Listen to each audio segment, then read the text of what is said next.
Selamat pagi, perkenalkan nama saya Iren Irma Sitinjak dengan NIM F0A020009, Prodi Kimia Industri, Fakultas Sains dan Teknologi. Mata kuliah Dasar-dasar Sains dan Teknologi. Baiklah, di sini saya akan menjelaskan materi yaitu peranan kimia dalam dunia industri.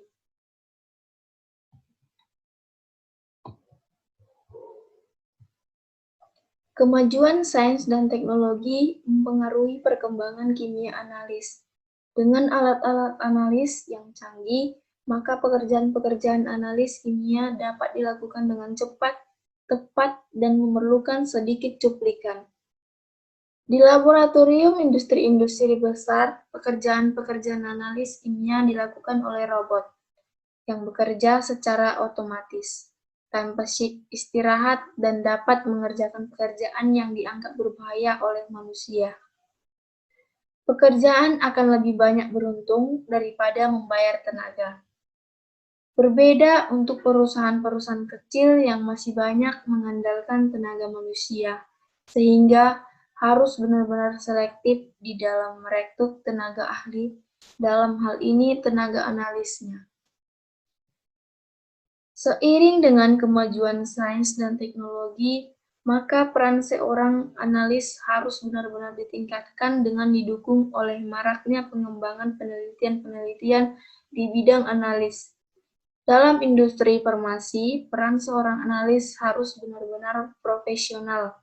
Hal ini tentu saja seorang analis diharapkan mempunyai wawasan yang cukup luas tentang pengembangan metode analis modem dan menguasai segala aspek analis, khususnya bahan obat-obatan.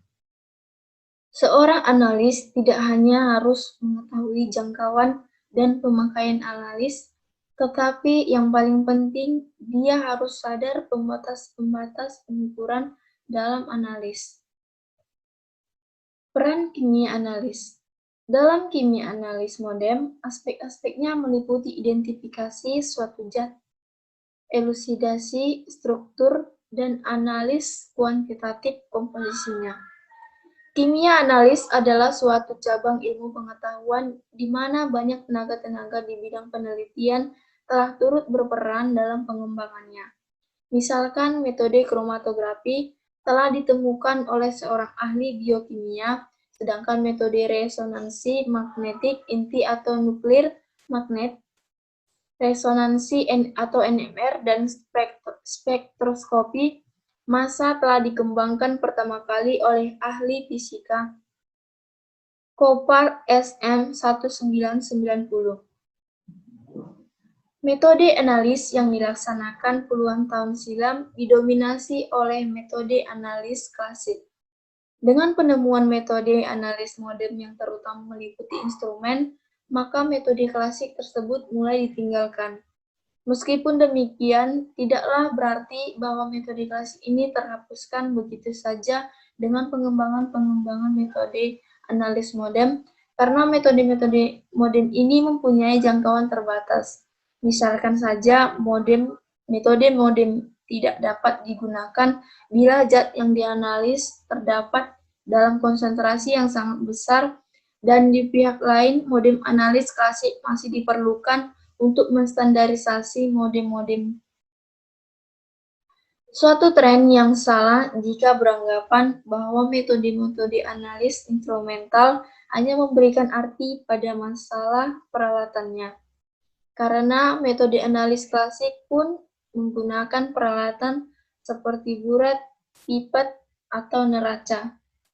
Dengan metode analis modem, maka dapat mengkategorikan analis secara cepat, sederhana, dan dengan sensitivitas tinggi. Hargis LG 1988. Tahap-tahap urutan di dalam analis kuantitatif. Yang pertama, seleksi dan penyiapan sampel. Yang kedua, pengukuran sampel. Yang ketiga, pelarutan sampel. Keempat, perlakuan awal sampel atau seperti pengaturan pH. Yang kelima, pemisahan konstituen yang diinginkan. Yang keenam, pengukuran konstituen yang diinginkan. Yang ketujuh, analis data pelaporan. Dari tahap-tahap di atas, tampak bahwa bila konstituen yang diinginkan berada bersama-sama dengan konstituen lain atau sebagai pengganggu, maka hasil pengukuran akan menjadi bias dan akan mempengaruhi hasil analis data guna penarik kesimpulan. Dai R.A. dan Underwood, AL 1989. Komponen-komponen lain yang berada bersama-sama dengan komponen yang dicari dapat mengganggu identifikasi dan penentuan kuantitatif karena ketiga syarat tersebut tidak atau kurang dapat terpenuhi.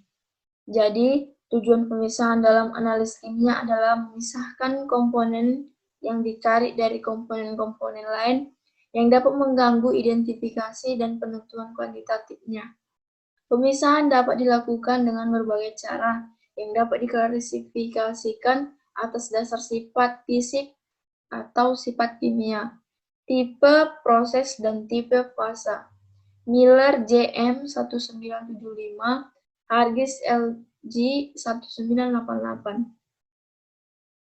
Beberapa contoh aplikasi kimia analis pada setiap bidang penelitian antara lain yaitu yang pertama dalam ilmu lingkungan. Pemantauan pencemaran udara dan air adalah suatu masalah yang sangat vital. Pemantauan adanya polutan SO2, CO, dan CO2 secara berkesinambungan dapat dilakukan dengan spektroskopi inframerah atau spektroskopi fluoresensi. Sedangkan untuk memeriksa oksigen yang terlarut dan terkandung klor dalam air dapat dilakukan dengan potensimetrik atau kalorimetrik. Yang kedua, dalam ilmu pertanian.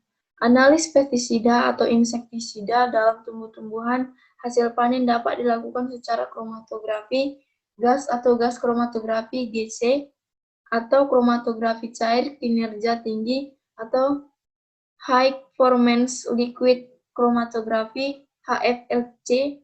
Demikian pula dalam penetapan ratio kalium natrium dalam pupuk dapat dilakukan secara spektroskopi serapan atom atau spektroskopi nyala emisi. Yang ketiga, dalam ilmu kesehatan dan kimia klinis. Analis barbiturat, keracunan makanan, deteksi vanadium, arsen dalam kuku, dan rambut dapat dilakukan secara spektroskopi. Analis kobalt dalam vitamin B2, besi dalam hemoglobin dalam darah, dan isolasinya dapat dilakukan dengan teknik elektroforesis atau fermentasi gel atau gel fermentation, dan lain-lain. Melvin M. 1987.